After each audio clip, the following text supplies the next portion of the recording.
Welcome, welcome, welcome, everybody. We have another episode coming at you. Myself, the Randalorian. I am PhillChills of PhillChills, the Phil, the one, the only. That is Randy of the Randalorian, the one and only, right above me. What's going on, guys?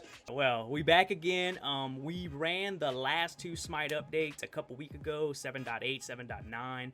We mentioned in that video they were going to drop a 7.10, but they kind of were, it was a TBD type of thing, which I think we talked about in the video was we kind of thought they were kind of feeling out how these two updates went, and then we're going to do some changes here.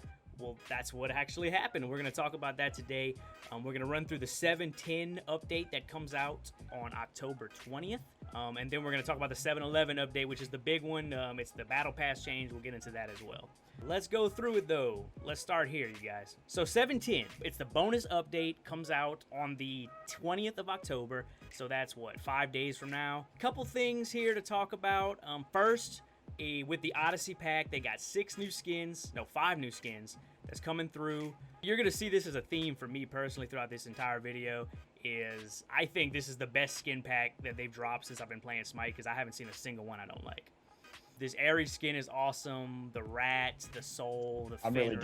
I'm really digging that Oni Guardian. I'm about to say, Randy, you got anything what's your favorite here? What you feeling here? I like the Oni Guardian just because I think it's really unique. I really like the Jinxian Gecko skin, so I'm kind of cool. I kind of like this Ratatoskr skin. That's kind of like a companion skin for that. Yeah. That'd just be a fun skin to pick when one person picks like the Gecko and you get this one. Yeah. The Fallen Star skin. That's a really cool. I mean, that's just an awesome looking soul skin. I'm really digging the Street Shark vibe right here with Fenrir. I can just imagine the Fenrir and the I think Sobek has the other one with a Street Shark skin, isn't he? Yeah, it's not Street Shark though. It's just Land Shark. He's just a shark with like a Hawaiian shirt on. This one actually gives me like Street Shark vibes. Yeah. With the metal jaw and stuff on it. And then I don't play Dodgy, but honestly, this skin kind of makes me want to play Dodgy just because it looks just really cool and kind of creepy. I think this one right here really fits in with kind of like the whole Halloween theme. Yeah. That's really cool. 100%. I honestly, I'm surprised this isn't a Halloween skin, just because they've been releasing, of course. Well, yeah, Halloween still. Yeah, it's the 20th. It feels like they dropped a couple at that last update, but I kind of was hoping they'd give us a little bit more, but whatever. That's still fine. They're nerfing 2 items, 2 kind of big items, the Heartseeker and Serrated Edge. The reason, like I said earlier, the reason that I think they kind of put this this update and they didn't really tell us much about it is because they wanted to feel out how the last 2 were going to affect the meta and everything, and then kind of adjust to that. This entire update is just a tweak to a couple of things here. Heartseeker and Serrated Edge, they're taking bonus damage off of Heartseeker from 3 to 6%, depending on the scale, to 2 to 5. And so the damage range, that still scales off the owner's power, all that good stuff. And with Serrated Edge, they're just decreasing movement speed from 10 to 7%. This is kind of a big deal with these items. Honestly, Heartseeker that's pretty significant.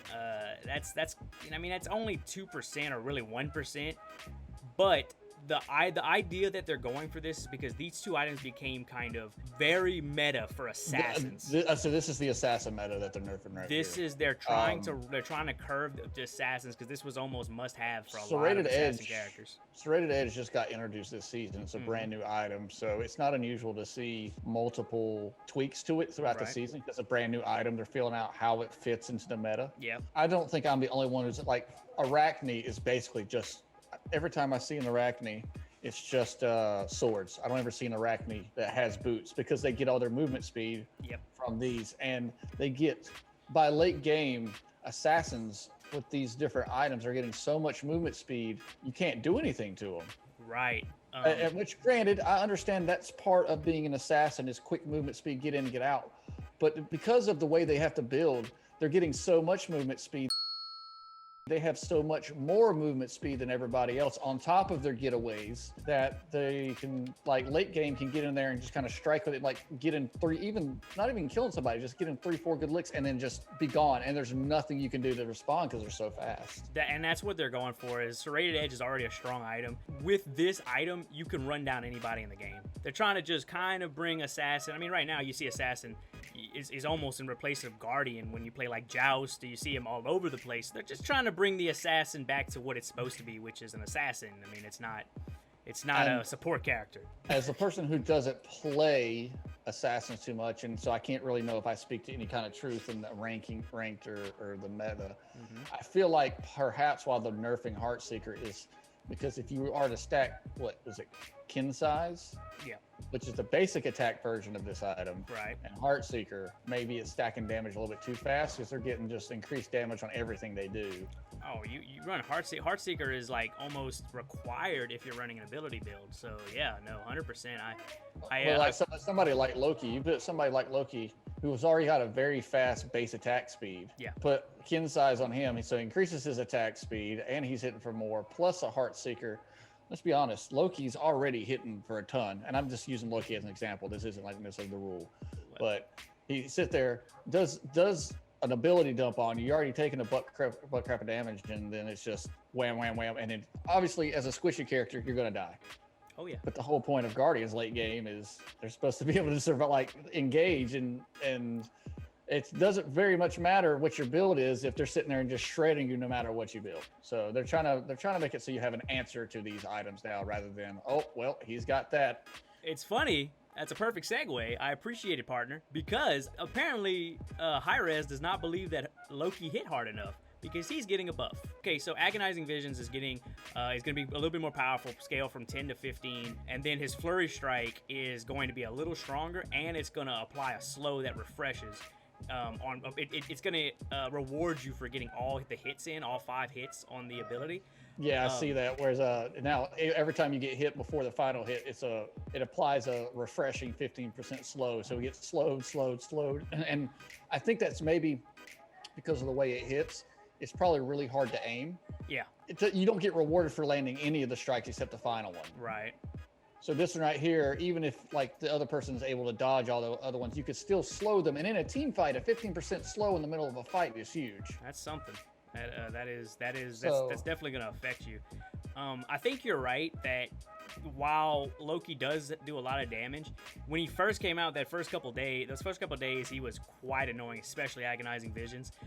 Then people kind of adapted, learned how to counter him and how to like just basically stay the hell out of Agonizing Visions, and everything else is gravy. I think honestly, the biggest problem for me, the biggest adjustment for me has been his ult. Now when he appears you behind you, it's not an instant stun, and it throws me off. Yeah. Because I'm used to when he pops in behind you, it's hit, stunned, and then he hits you. But now it's like there's a slight wind up when he appears behind you now before you're actually stunned. He actually, like, because of that, sometimes he jumps behind me. I don't even realize it's him for a second.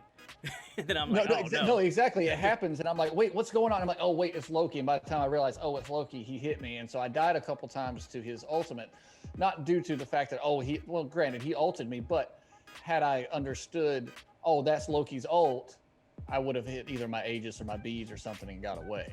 I think he did need a little bit of a buff, though, I'll be honest. I'm surprised that with this update, with the Trickster update, that he honestly, they usually overdo it and then slowly bring the god back down to earth. This kind of felt like they went the opposite.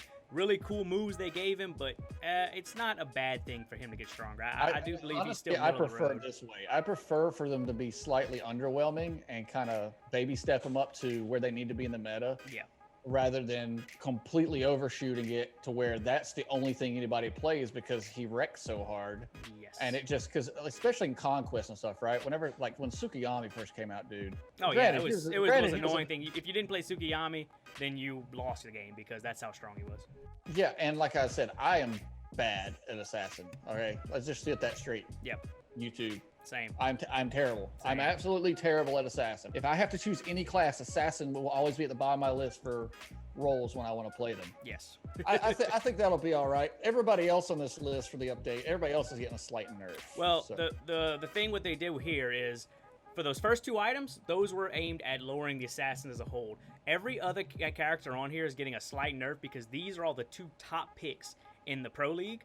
And they wanted to bring those out. They wanted to kind of bring those back to the pack. So Sun Wukong, slight power scaling on his Somersault Cloud. Amaterasu, I thought they nerfed her enough, but apparently they want to give her a little more cooldown. Cupid, they just keep smacking down. I mean, he was my favorite hunter. They just keep beating him down with this. Now his power scaling on his hard bomb is going. His hard bomb's gonna be weaker. Rama, base damage drop on his Astral Barrage. You know, that's I mean, these are such slight nerfs. Ooh, here's something you might like. Hera, decreased health on her shield. Hell Smite. I'm done. Yeah, I mean... No, okay, so coming from a Hera player, that shield is really strong late game. So I know that's why they're doing... I mean, or even early game, it can be like when you pop that shield, like even assassins, they get in there. If you have that shield up before the encounter starts, or like if you can just time it at the right time, you can sit there and just... They can do a complete ability dump on you. And while it'll hurt, you just kind of... VEL, you just kind of VEL polymorph them and then drop Argus on their face and they're done. You live. You shouldn't live, but you live. She's tanky as hell because of that shield, and they're bringing it down. It's not crazy. It's 5%. I mean, that's not insane. Habwa damage down on his water cannon and his Atlas of the Yellow River. His speed buff, his magic carpet's getting a little bit of a crease on both the slow and the movement speed buff. And Zimbo, what is it? Sumo Slam, what is that, the rush? Yeah. Decreased damage, like slightly. And hurt's getting a little bit. That's his passive is going down like a slightly. That's wow. I don't know. He looks like he's getting quite a bit of a buff because he's increased base physical power from 5+1 to 2+1. They took 3 base power off him per level. Yeah, he's cumulatively that's 60. Cumulatively, that's 2+1. Okay, never mind. I was thinking per level. Well, yeah, it would be per level. Per level stack, yeah. So he's getting 60 overall power reduction. He honestly is unkillable at a lot of the time, so this does not hurt my feelings in the least. He annoys the crap out of me. So, you know, as a whole, this is a slight tweak, and this is just because, like I said, this is all based on Pro League, and they're just trying to make other gods viable. The only things that I see being significant, I hope Hercules is significant.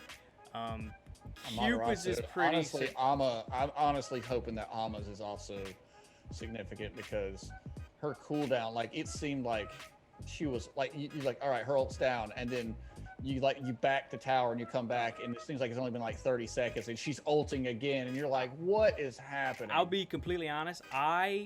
The first few times I played Ama, whenever she like this recently when she became like everywhere, I just didn't play her a lot, and I've never played Ama. So I thought that was like one of her abilities, how often she got that damn attack. I thought that was like a 3, and then I found out it was her ult. So yeah, that doesn't hurt my feelings at all to make that slightly less annoying. Yeah. All right, this is the new battle pass. This is 7.11. This one is coming out on November 3rd. Okay, this is the Teenage Mutant Ninja Turtle battle pass. This is a massive drop. This is gonna have a dumb amount of skins, dumb amount of content, and one thing that we're gonna talk about in a bit that I think is gonna be huge with Smite. So let's start with the skins, y'all. Teenage Mutant Ninja Turtles. Randy, you are super jacked about this. Oh, so much. Like TMNT was like a staple of my childhood, dude. Like I can remember pre-1990. Back when I was like not even like 4 years old. Right. Like the Ninja Turtle birthdays and the toys, and just like that's back whenever Teenage Mutant Ninja Turtles was kind of sweeping the country by storm as far as kids shows. It was the SpongeBob of the day, right? It was just everywhere, merchandise everywhere. And then the Teenage Mutant Ninja Turtles movie dropped, and I got that on DVD, on VHS. And I know I wore out at least one copy of that movie. And this has got me stoked on so many different levels. And of course, we're getting all 4 turtles.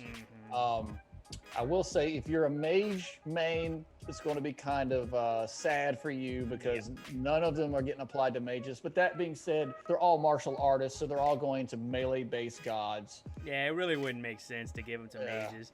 So on top of that, we got the Master Splinter, we got the Shredder. Yes. Then, like I said earlier, I might actually start playing Ravana. Oh, I don't know. He's assassin. I'm not an assassin guy. I'm not an assassin guy, but I would make an exception for Shredder. And then, like I said earlier, the extra stuff we're getting, the Odyssey skins, I like every single one. This is really cool. This Poseidon skin is absolutely sick. The Artemis skin looks great. Oh, the Artemis skin, just to be clear, that's not an Odyssey reward. That's a viewer. That's a viewer. Yeah, I didn't even see that. You're right. That is a viewer store. So that's, I mean, I've yet to use any of my points that I've accumulated. So I guess that's something to use it on. I don't know what this digital loot pack is. I'm sure it's going to be something extra. Oh, I'm sure. And then finally, a Cthulhu skin that isn't just a recolor, even though it's kind of a recolor, but it looks better. It looks different. It's something new. Cthulhu mains have been 100% begging for this, and I get it. He's a new god. We just give him a couple recolors. But this actually looks like maybe we'll get different like color abilities too. Like at least things will be different here. I'm excited about this as well. Yeah, I'm looking at it, and so if you look really close, like he's very pale skin in this, but if you look like on his wrist and on his leg, it looks like the glyphs. I'm thinking maybe those will glow. Yeah. Those will glow on there. And I'm wondering now with this recolor what the animation is going to look like on his ultimate. Right. That's kind of the color is going to be changed on that. The set skin here. Sir Sandington. I love all these like British gentleman skins they do, like the Kukulkan and the Ymir. The voices are always hilarious. Yeah, there's always Sun Wukong, all the proper British gentlemen. They're just really fun skins. Merlin's getting an SK Gaming. Call me like maybe uninformed. I don't really keep up with the league rankings too much, but I'm guessing that's a one of the pro teams. Yeah. But I'm not gonna lie, the skin looks dope. Oh, I'm looking at it and it looks really cool. There's not a skin in this set that I don't want. I'm excited about everyone. I can't wait. I think that they're giving us some really cool stuff this season. And I'm just like, if this is what we're getting at the intro of the Battle Pass, I can't wait to see what we get, the second update, the third update. If we go in, like, the only thing, there's a few quality. This is a breakdown of all the actual items that'll be coming through. A few tracks. There is a returning adventure mode, which is Celestial Domination. I've never played it, but it feels like a capture point type of game mode. Have you played this, Randy? Not really. I try to every once in a while, but wait a second. This is important right here. Is this only for the returning adventure mode, or is this overall? What? Games where early surrender is used, the players who trigger the early surrender by DCing will give deserters. Yes. That is important. I honestly thought that's how it was anyway. So basically it's got the point where people are quitting. I guess they're trying to circumvent the deserter penalty, right?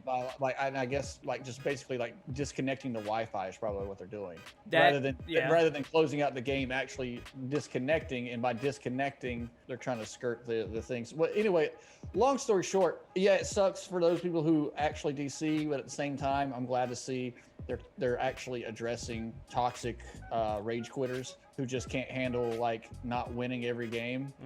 It's the fact of the matter. When you play a competitive game like this, you're not going to win every game. You're going to have games where you get your butt absolutely kicked, and it's just easier to just surrender. Honestly, I am 100% okay with this as an update. I mean, I get it if you're stuck in it and it sucks, but honestly, if like I said, I thought this is how it was. If you DC, you DC. It happens, man. Wait 10 minutes, come back. All good. Now this is a sneaky thing Smite has thrown in here that if I almost overlooked this. Healing effects, and I think you and me both are excited about this. I don't know if you saw this, but all abilities and items that apply healing percent changes, such as increasing and decreasing healing, will now affect every type of healing. Lifesteal, abilities, items, relics, potions, HP 5.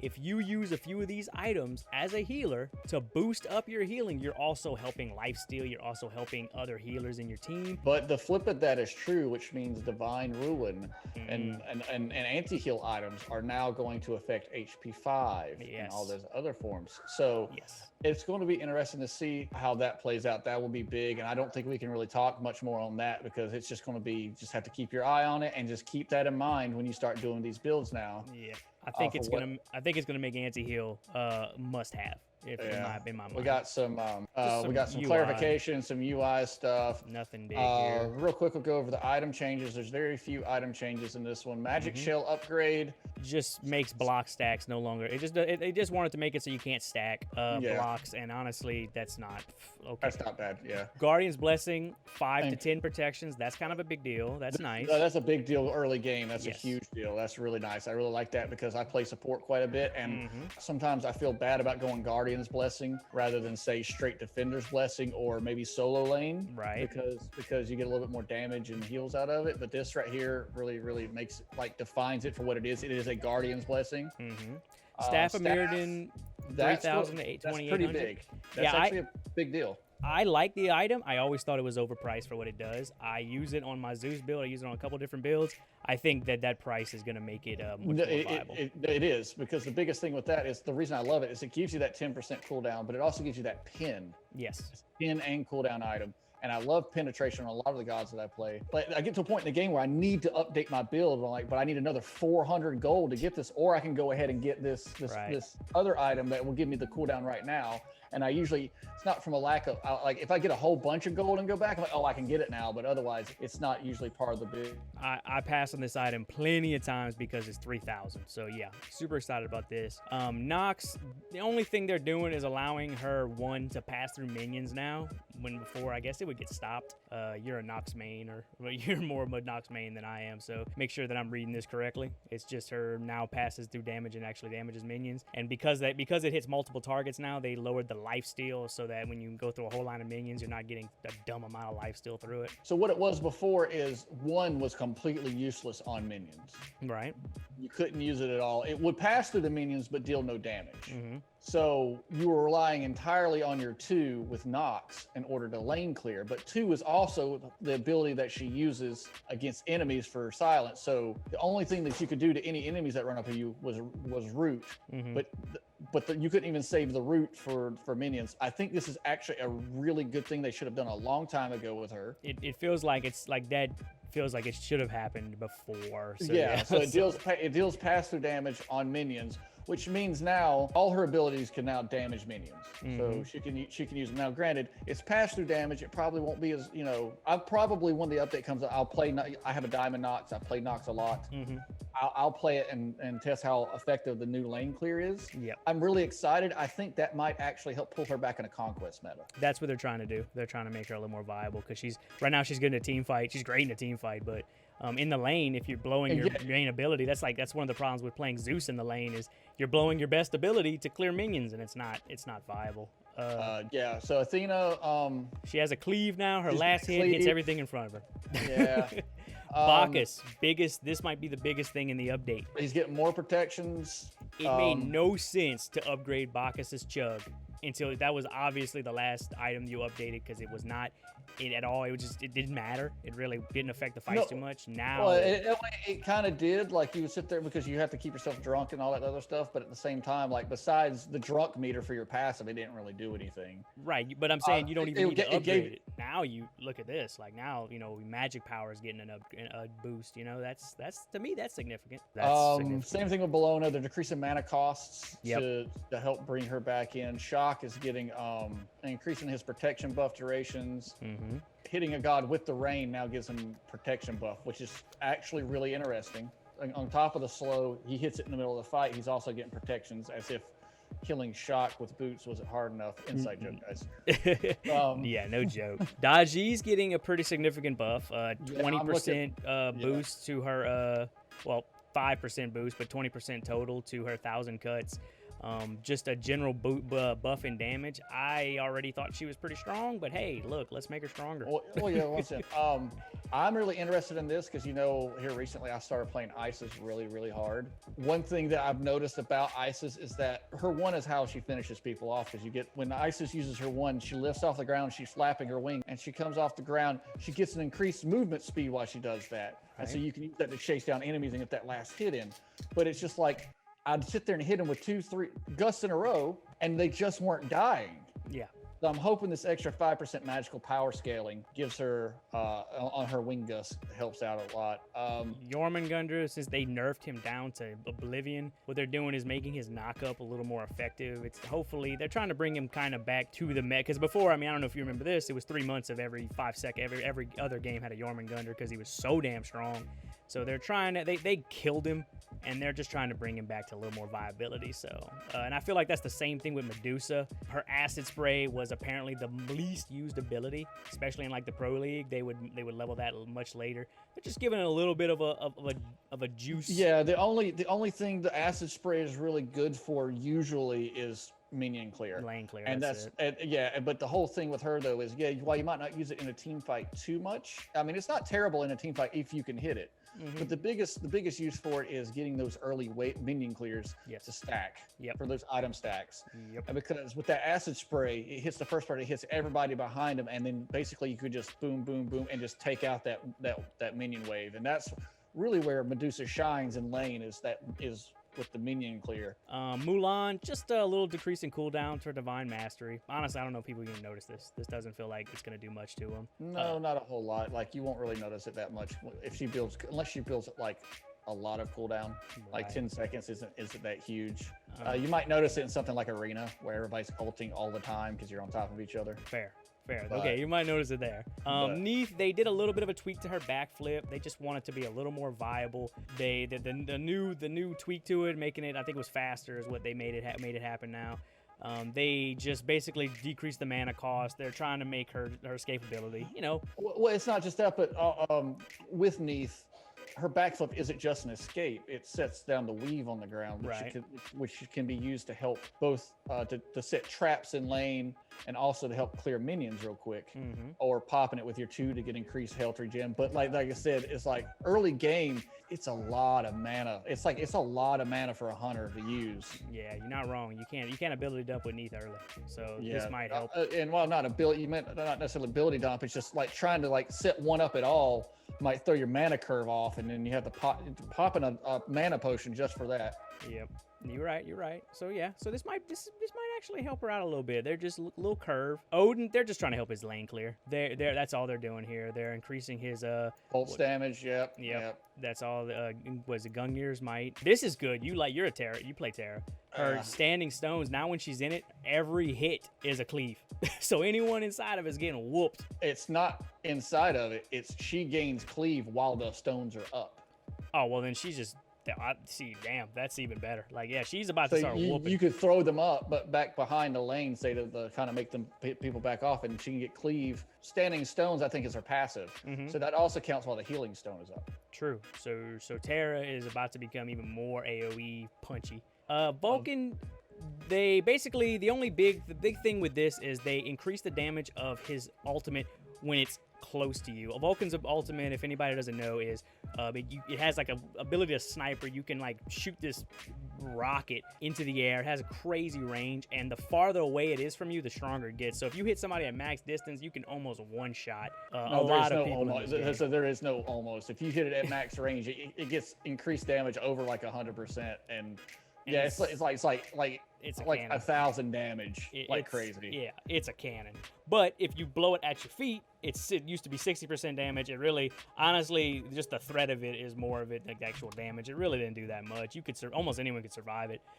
They're just trying to make it so that a little bit more viable to like actually use as an escape, to actually drop it at your feet, like. Because I mean, honestly, when I'd be right under a Vulcan and they attack me, if he dropped his ultimate, unless I was really hurting, I'm still fighting him. Like, get out of here, dude. Yeah, Rising Jaguars getting a buff. They're trying to bring Xbalanque back in. I don't know.